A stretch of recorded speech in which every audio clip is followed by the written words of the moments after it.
Making is a great way to show your passions. You're probably not getting a grade for your making, but you're getting all sorts of other things.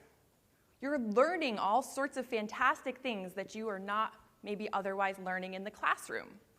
Maybe these are thought processes. I get to see students' curiosity when I see the things that they take apart or modify or build. I get to see the ways that they innovate, the ways that they problem solve, the ways that they think about how they would change the world around them if they were given the opportunity to. And on top of that, you're learning concrete skills. Concrete skills. How many people had a welding class in high school? Anyone? A couple. Oh, good for you.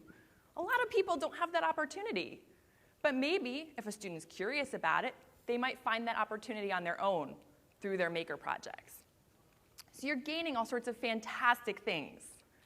And remember, this is what universities want to see. They want to see your passions. They want to see what you're learning, how you're learning it, and how you learn in a less structured environment.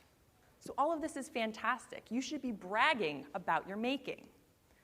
And now this isn't just some sort of grand thought, but there's actually research about this. People research about STEM and about students pursuing science, technology, and engineering careers. And there's a very recent study that came out and said that if you look at students and you look at indicators of academic ability, say the SATs, you can get some sense of how well they're going to do in their career and their life.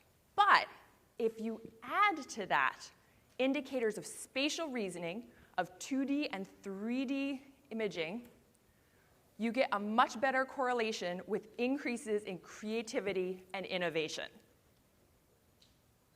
That's fantastic. So what this is saying is, okay, you have to have some level of academic ability to be successful. But that's not everything. These things that you're doing in these maker projects, to be able to see things in 2D and 3D and really think creatively, actually are great indicators of you as an innovator in the future. Now, you don't necessarily have to be making things that you're going to be getting a career in.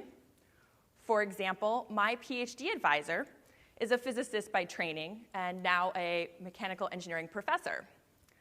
And at one point I asked her how she learned to be good at what she does. I was curious, how did you get good at this? What did you do as a kid?